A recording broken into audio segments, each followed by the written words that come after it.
أعوذ بالله من الشيطان الرجيم بسم الله الرحمن الرحيم الحمد لله رب العالمين والصلاة والسلام على أشرف الأنبياء والمرسلين وعلى آله وصحبه أجمعين رب اشرح لي صدري ويسر لي أمري واحلل عقدة من لساني يفقهوا قولي أما بعد.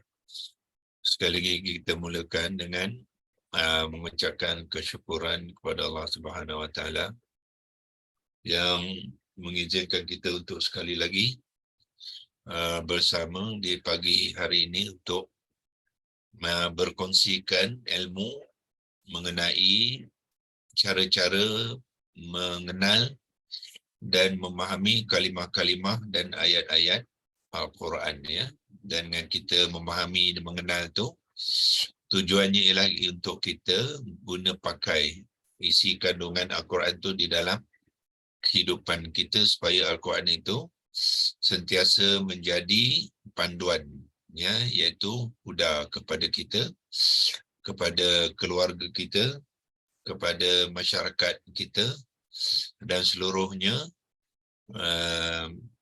sepatutnya kepada seluruh manusia, ya. Walau macam mana pun kita kena bermula dengan diri kita, ya, dengan memahami ayat-ayat Quran yang kita baca, ya, insya-Allah. Saya terus kongsikan sekali lagi senarai ayat-ayat yang kita gunakan untuk perkongsian kita di pagi ini, iaitu ayat Ailahum ma'allahi bal aksaruhum la ya'lamun, ya. Ailahun ma'allahi bal aksaruhum la ya'lamun. Kepada rakan-rakan kita yang mungkin ada yang baru memasuki kelas pagi ini, Hamzah Qata' yang berkaki alif berbaris atas tu adalah huruf pertama di dalam kalimah ilahun. Hamzah Qata' ni kita panggil dia Hamzah Istifham, ya. Hamzah Istifham. Apa makna istifham? Istifham ialah kita minta untuk difahami, untuk faham, minta untuk faham. Itu makna istifham. Minta untuk faham tu makna apa? Kita bertanya lah. Kalau kita ingin fahamkan sesuatu, kita bertanya. So bermakna Hamzah Qata' yang ini adalah Hamzah Istifham yang bermakna Hamzah soalan, ya, yang ni.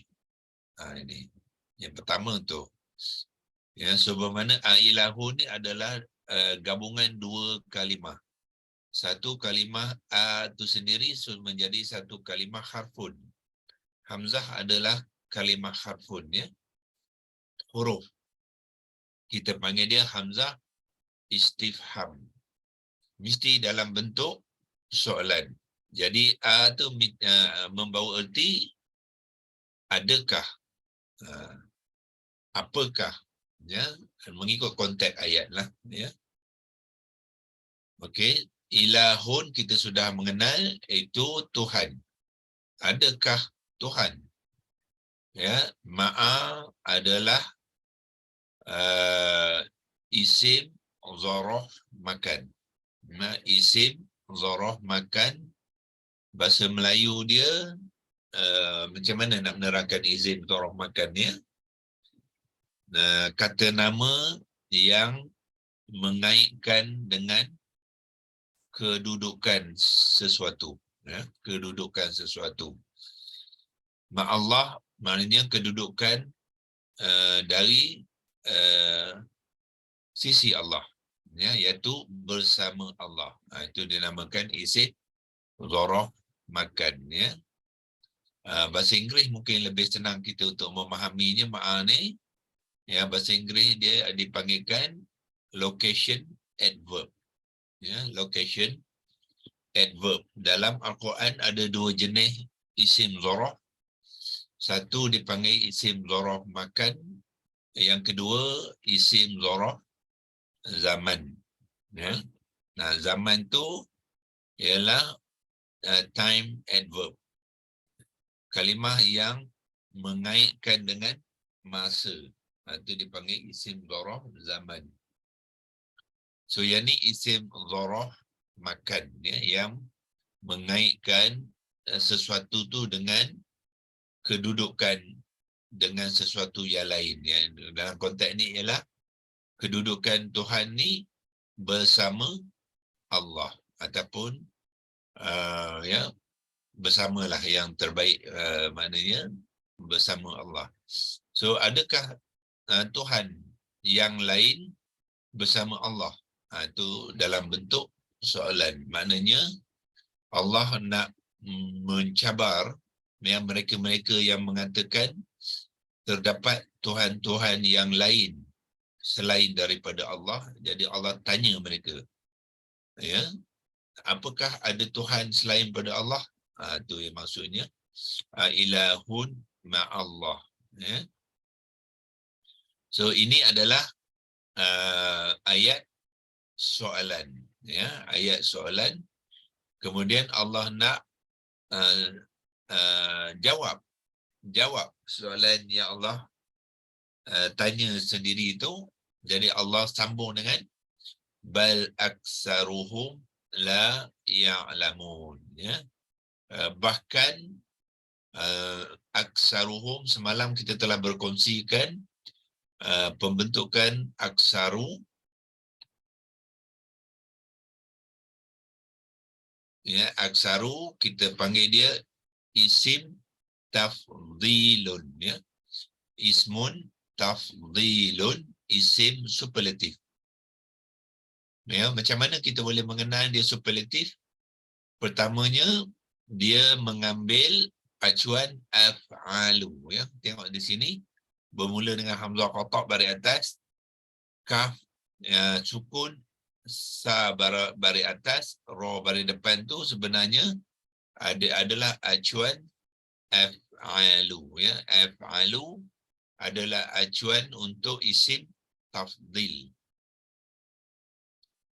Contoh lain selain pada aksaru, apa dia? Akbaru, arhamu, ahkamu, ahsanu, semua tu, ya, dia mengambil bentuk af'alu, ya.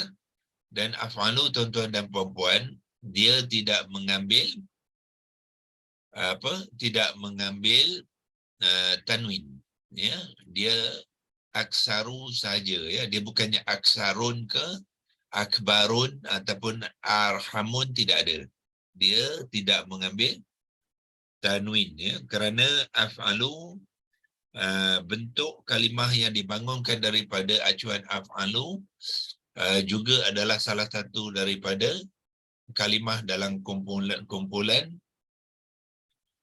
ghairul munsharif, ya, ghairul munsharif atau mamnu' minal sarfi, ya. Dia pun termasuk dalam kumpulan tu, jadi dia tidak mengambil tanwin, ya. Itu yang pertama. Kita lihat acuan dia, acuan af'alu. Kemudian dia ada syarat kedua. Syarat kedua, dia mestilah diikuti dengan kumpulan dia, iaitu hum tu, ya, kumpulan dia.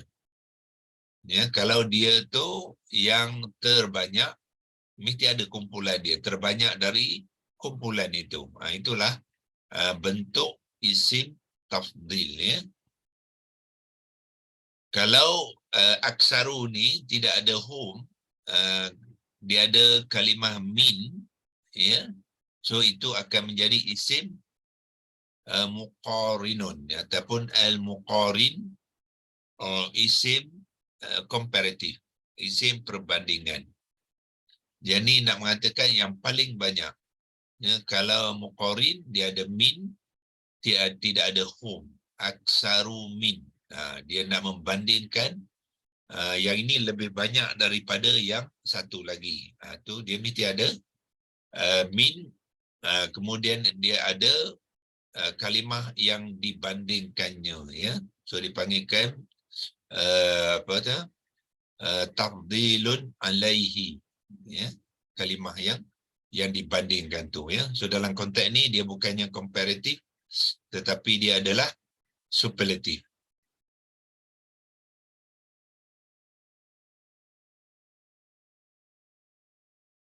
Okey, so selesai dari konteks fungsi aksaru sebagai isim tafdil. Hum adalah kumpulan, Prof, ya. ya. Semalam saya tak attend, saya minta maaf. Tapi saya nak tanya, kalau superlatif ni, dia memang digabungkan dengan home ke atau apa? Bukan home saja, ya. Apa saja kumpulan, ya, kumpulan yang membabitkan isim tafdil tu mesti ada kumpulan. Okey, semalam kita ada buat beberapa contoh yang lain, ya. Oh, semalam tidak ada, ya. Ya, tak ada. Tak apalah, saya rujuk esok semalam punya lah. Okey, tak apa. Salah saya memang ada hal. Okey, ya. Boleh dapat rakaman tu kan? Boleh. InsyaAllah saya minta Tengok dalam rakaman yang kita semalam tunjukkan beberapa. Contohnya, katalah wahwa, dan dialah arhamu, ya. Katakan isim tafdil arhamu. Arhamu tu maknanya apa? Yang paling menyayang, ya. Yang paling menyayangi. Arhamu kumpulan dia ar-rahimin. Ar-rahimin itu ialah kumpulan orang-orang yang penyayang. Jadi dalam banyak-banyak orang penyayang tu, dialah yang penyayang.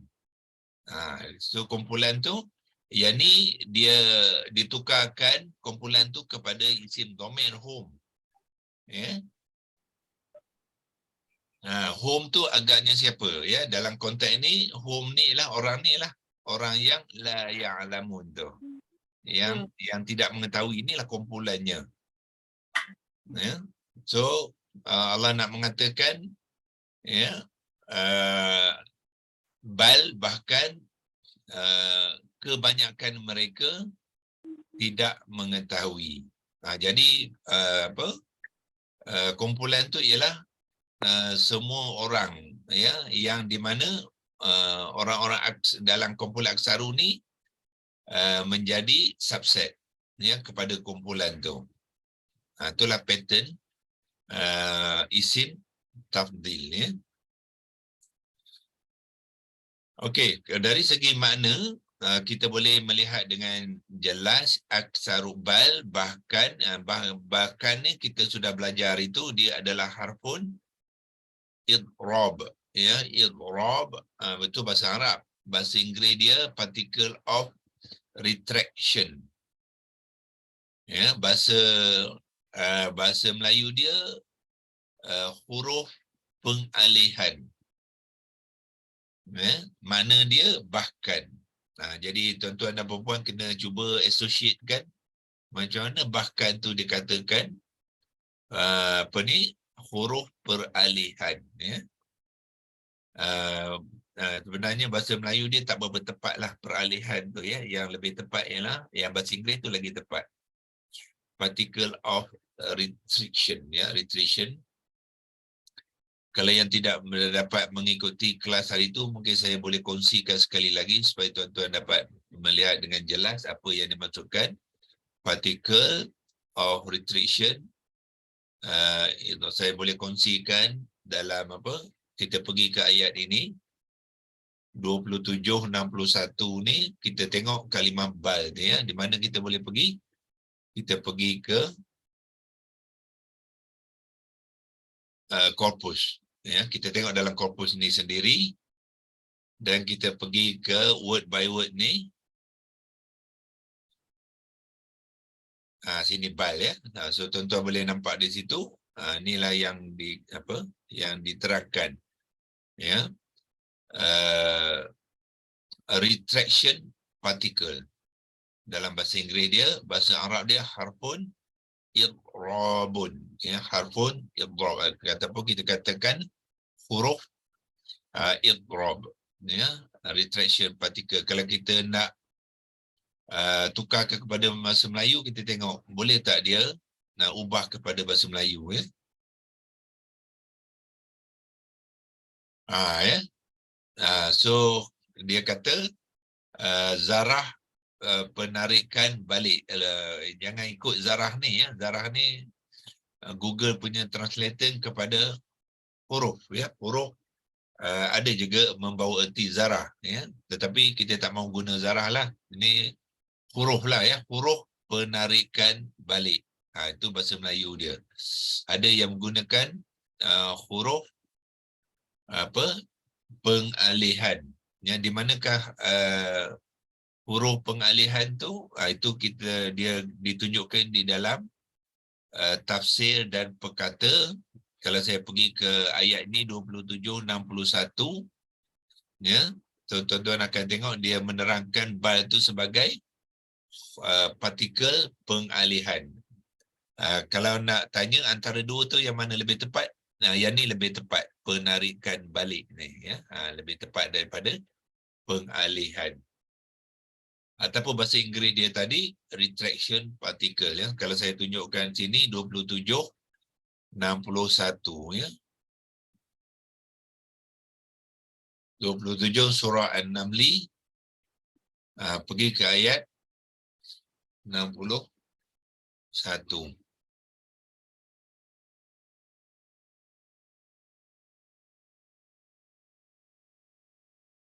Okey. Iaitu di sinilah, ya. Tengok ada bal, ya. So kita tekan bal kat sini.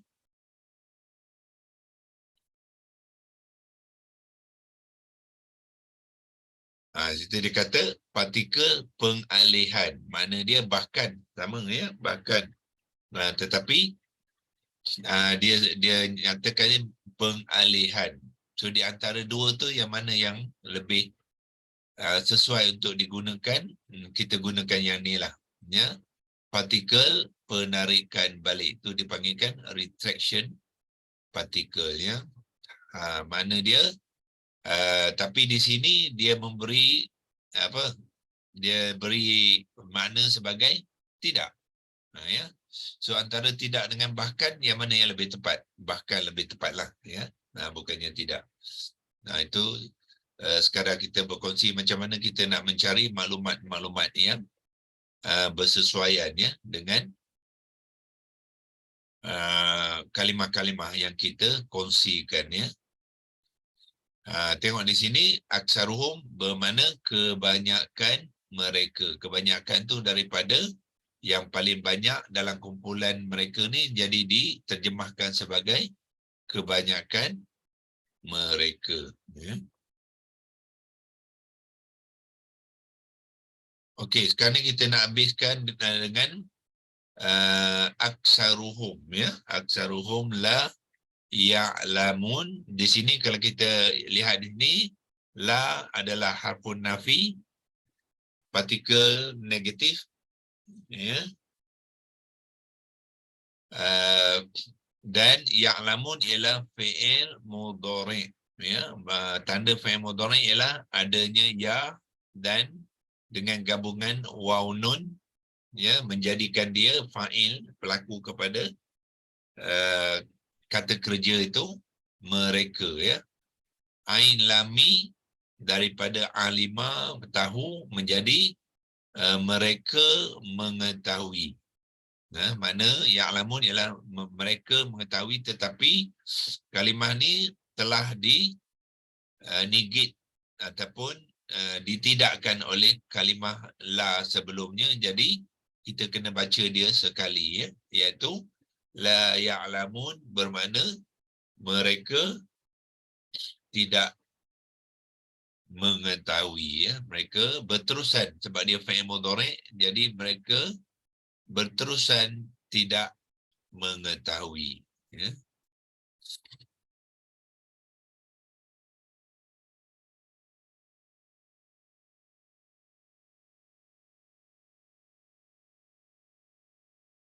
Okey, so kita habiskan dengan konstruk ayat, ya.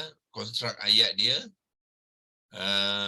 aksaruhum ya, dalam pembentukan ayat, ya, bila ada bal, maknanya Allah nak memulakan ayat baru. Ya, nak memulakan ayat baru. Yang ni sudah selesai satu ayat ataupun satu perenggan daripada ayat tu sudah selesai. Kemudian ayat seterusnya adalah sambungan daripada yang pertama. Ya. Begitu juga di sini. Yang ni sudah selesai dan Allah kata bal. Bal pada mulakan ayat baru iaitu hum qaumun ya'dilun. Dan kita sudah berkongsikan hari itu, ya, hum. So dalam konteks pembentukan ayat, ya, hum sini adalah mubtada.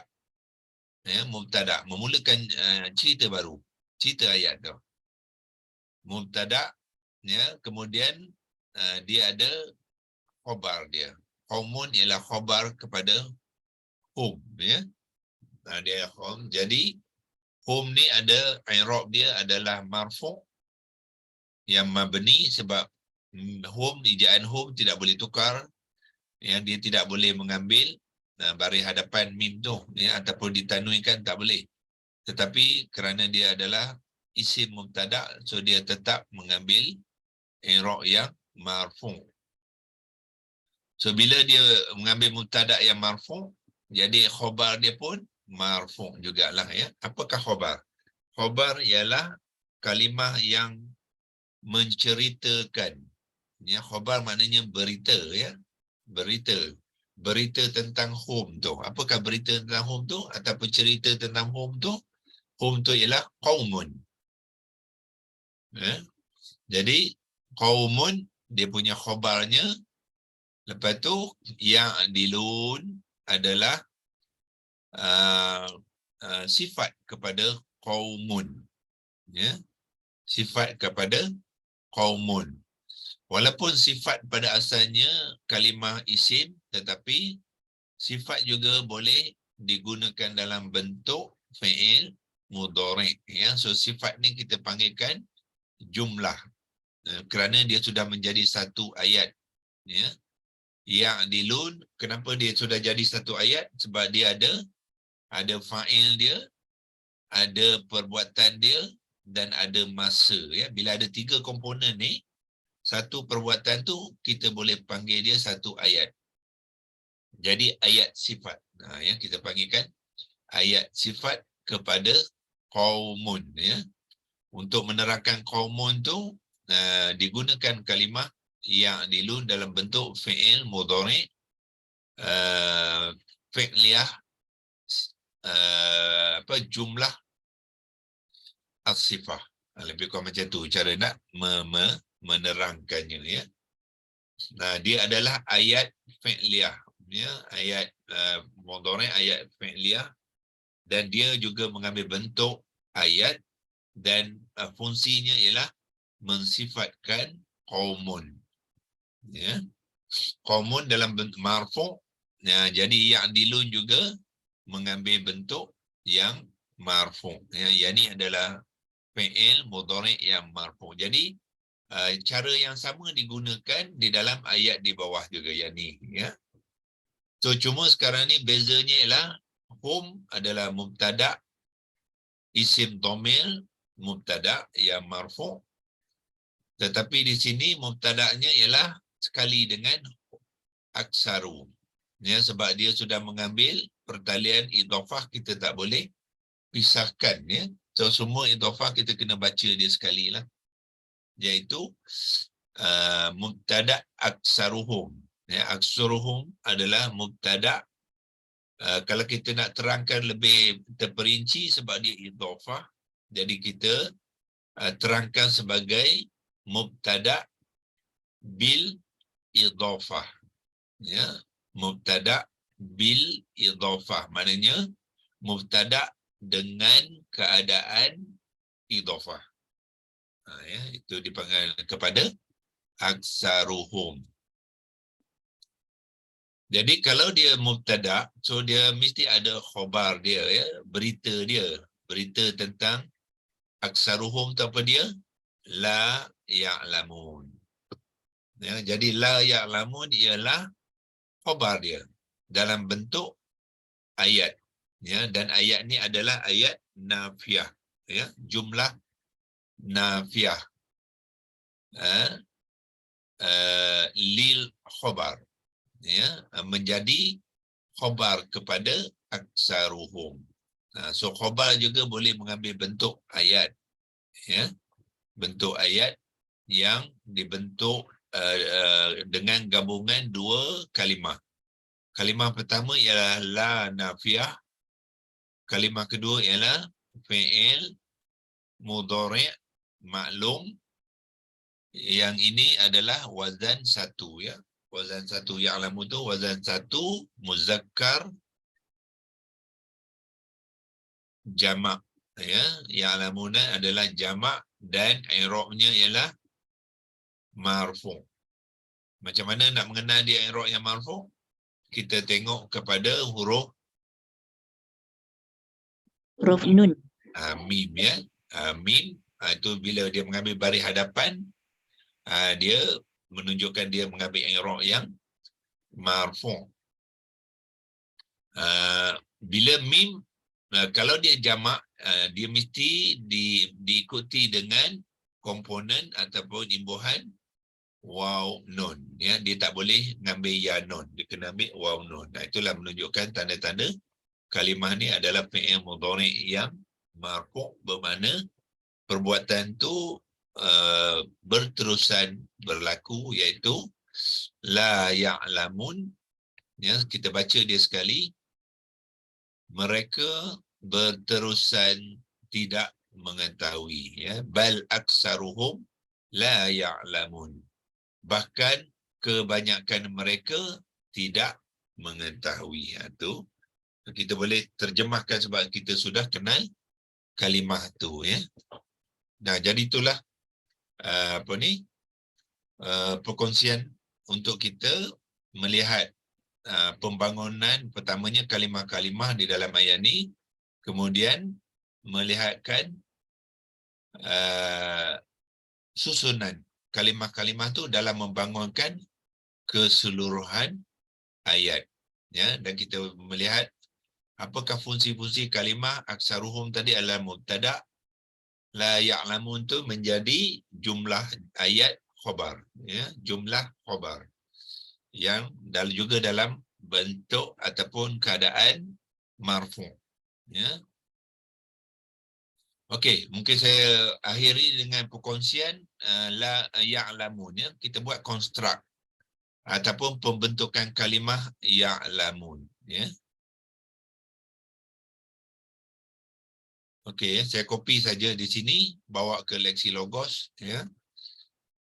So kita buat dia sekali, ya, sebab la ya'lamun tu tak boleh dipisahkan.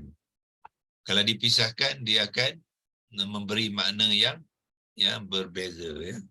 So kita bawa kat sini. Kita nak sekarang ni nak membuat pembentukan kalimah la ya'lamun. Macam manakah terjadinya kalimah la ya'lamun tu? Kita mulakan dengan 3 huruf akar, ya. So apakah 3 huruf akar dia? Ialah kita boleh lihat di situ. Ambil ini, ya. Yang pertama ialah ain. Kedua lam. Dan ketiga ialah min. Itulah 3 huruf akar. Ya, ya dengan waw nun tu adalah tambahan, ya, untuk menunjukkan fa'il dia. So fa'il bukannya 3 huruf akar. Ya, so yang komponen kata kerja itu 3 huruf akar dia, ain lam itu. Kita mulakan dengan ain lam mim, ya.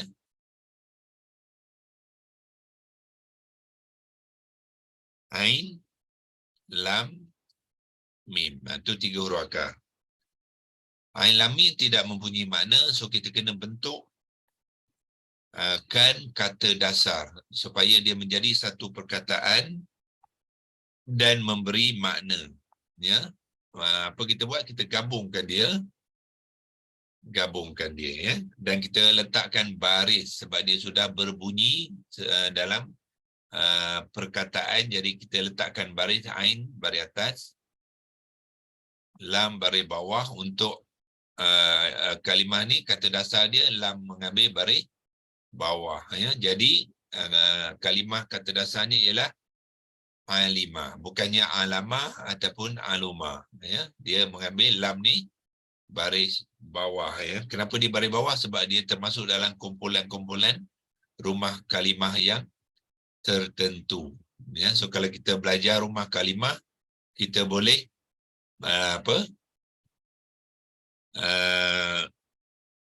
tunjukkan dalam bentuk madhi dia, bentuk mudhari' dia, dan bentuk amar dia ya. So kalau ini kita ambil tiga-tiga tu, dia akan mengambil bentuk yang ni ya. So saya letakkan kat bawah ni. Itu madhi dia.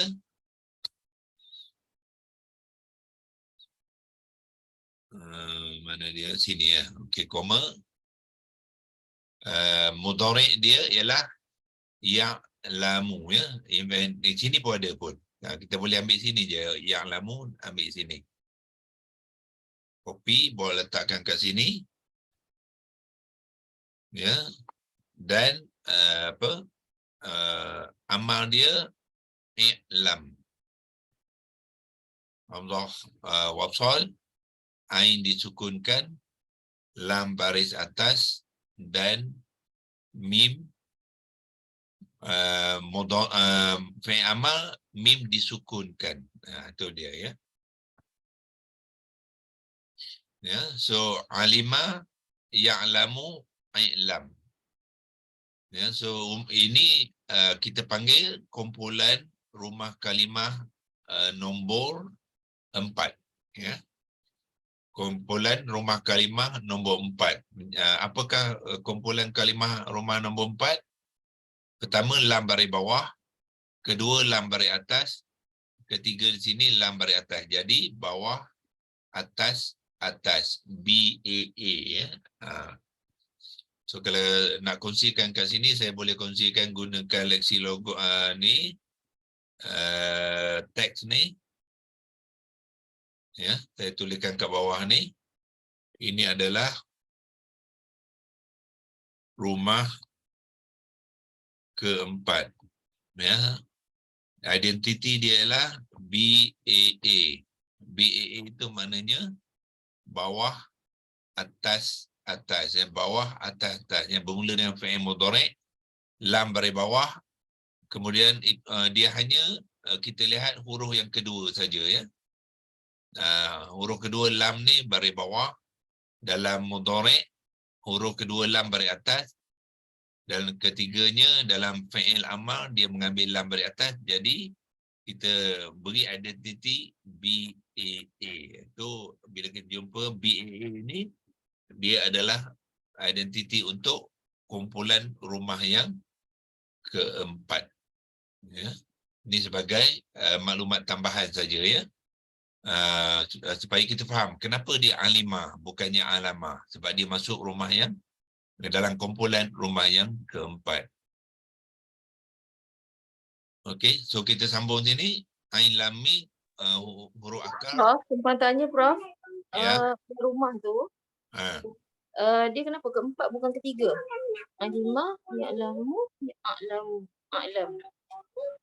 Ini rumah yang keempat ya. Kalau rumah yang ketiga, huruf kedua ni baris atas, huruf kedua baris depan, huruf ketiga baris depan. Itu kalau rumah ketiga. Sebagai contohnya nasara, yansuru, unsur. Itu rumah ketiga. Dakhala, yadkhulu, udkhul. Itu rumah ketiga. Rumah ni pun ada kumpulan-kumpulan semua ya. Dia ada 6 rumah. Kena tengok kelas tu. Banyak betul tertinggal ya Allah. Terus Prof, saya tengok kelas tu lagi. Okey, terima kasih. Okey. Ini cuma nak beritahu je kenapa dia alimah ya. Sebab dia masuk rumah yang keempat tu. Dia kena bawah untuk madhi dia. Huruf yang kedua tu kena mengambil baris bawah. Jadi alimah nak jadikan ya'lamu kena mengambil acuan fi'il mudhari'. Jangan ambil acuan madhi pula ya. Dia sebab dia bukannya fi'il madhi. Jadi kena ambil lah acuan fi'il mudhari'. Mana acuan fi'il mudhari'? Kita pergi ke template ni lah. Iaitu apa? Yaf'alu. Inilah acuan dia ya. Copy je dia. Okey. Itulah acuan dia untuk membentuk fi'il mudhari' ya. Alima untuk menjadi fi'il mudhari' dia kena ambil acuan yaf'alu. So bila ain ni gantikan fa, lam gantikan ain, mim gantikan lam, so dia akan menjadi kalimah apa? Ya'lamu. Ya'lamu. Nah, inilah ini fi'il mudhari' dia lah. Kita ambil lah kat sini, pinjam. Nah, itulah kata terbitan. Okey. Yang ni kata dasar, yang ni huruf akar, ini kata dasar, yang ni kata terbitan ya. So semua ni terminologi ni tuan-tuan dan puan-puan kena kemas ya. Kalau dia tak kemas dia nanti bercelaru ya, dia macam bercampur aduk. Maklumat banyak, so kita kena atur dia ya, elok-elok. Jadi semua kata terbitan adalah dalam bentuk apa? Marfu' dan mufrad. Ya, dia maknanya ini masih lagi singular. Sebab acuan dia singular. Dan acuan dia mesti dalam bentuk marfu'. Ya, fi'il mudhari' yang marfu', so dia masih lagi marfu', dan dia masih lagi mufradah ataupun mufrad yang singular ya. Singular tu apa dia? Singular tu ialah ya ni pelaku dia lah. Singular. Sedangkan dalam ayat tu pelaku dia jamak. Ya ditambah dengan waw nun. Jadi kita kena ubahkan dia ya. Yang lama ni kena tambah waw nun. Tambah waw nun. Pinjam sini pun tak apa. Type pun boleh. Kalau nak pinjam pun boleh. Nah, tu proses dia. Nak menjamakkan yang lama ni. Jadi kita tambah waw nun. So dia akan menjadi apa? Ya'lamuna lah. Jadi kita caranya ialah kita copy yang ni, buangkan tanda campur ni, dia bergabung lah.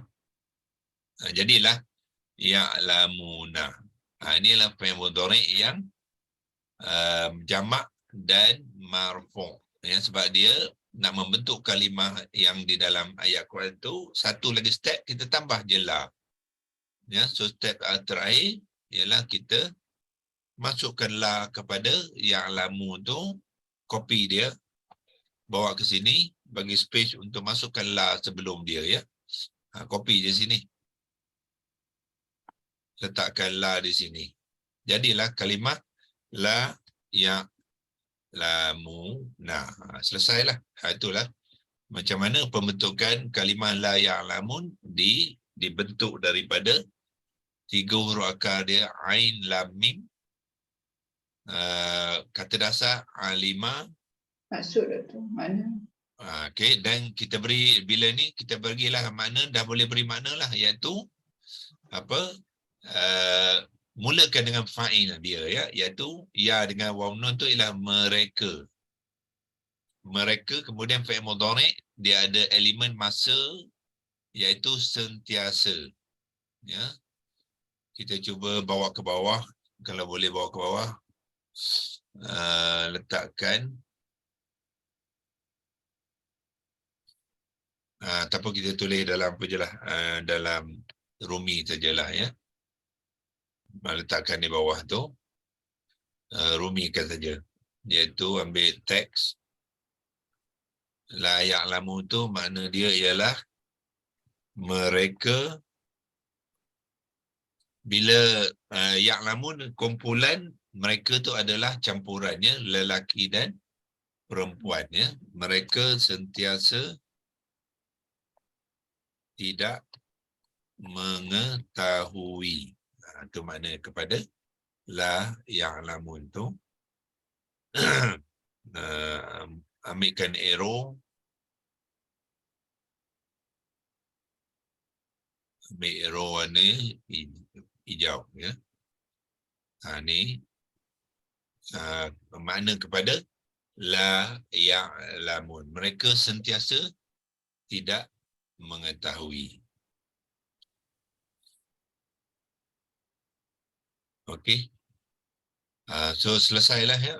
Ayat tu kita telah melihat tiap-tiap satu kalimah tu, fungsi dia pun kita dah lihat, konstruk dia pun kita dah lihat, pembentukan kalimah pun kita lihat, dan hari ini kita tambahkan dengan pengenalan kepada rumah ya, rumah kalimah yang ni ya. Yang juga penting untuk kita mengetahui apabila kita belajar mengenal kalimah-kalimah di dalam Al-Quran ya. So kalau kita nak letakkan rujukan, kita boleh letakkan rujukan di sini untuk simpan.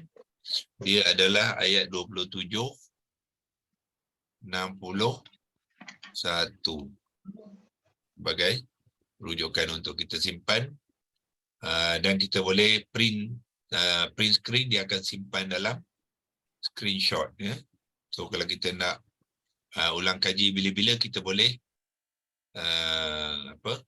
guna pakainya untuk perbincangan seterusnya. Doktor, alima tu maksud dia mengetahui ya? Lima makna dia tahu.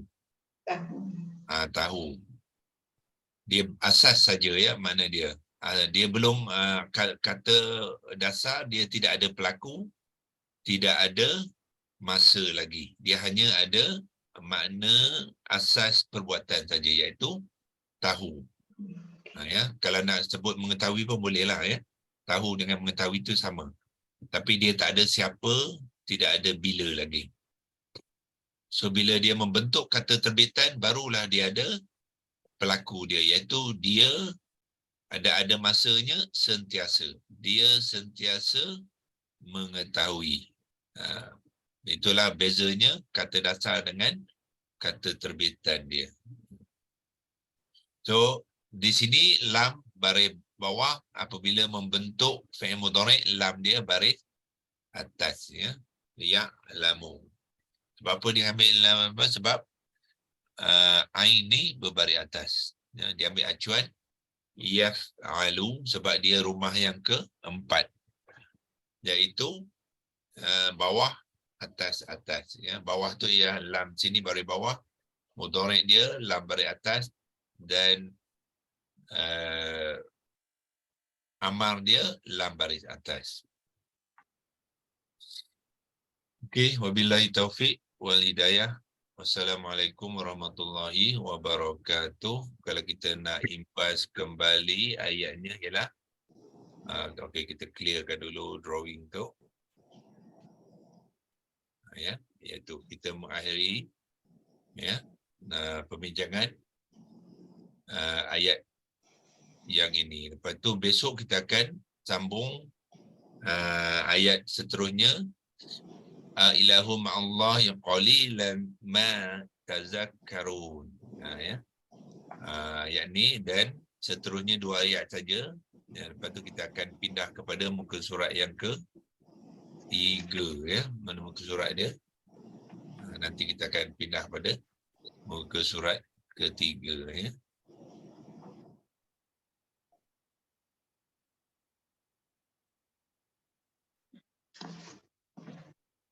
أعوذ بالله من الشيطان الرجيم. بسم الله الرحمن الرحيم. اللهم ارحمنا بالقرآن واجعله لنا إماما ونورا وهدى ورحمة. اللهم ذكرنا منه ما نسينا وعلمنا منه ما جهلنا وارزقنا تلاوته آناء الليل وطرف النهار واجعله لنا حجة يا رب العالمين. وصلى الله على سيدنا محمد وعلى آله وصحبه وبارك وسلم. والحمد لله رب العالمين. تقبل الله منكم منا ومنكم. تقبل يا كريم.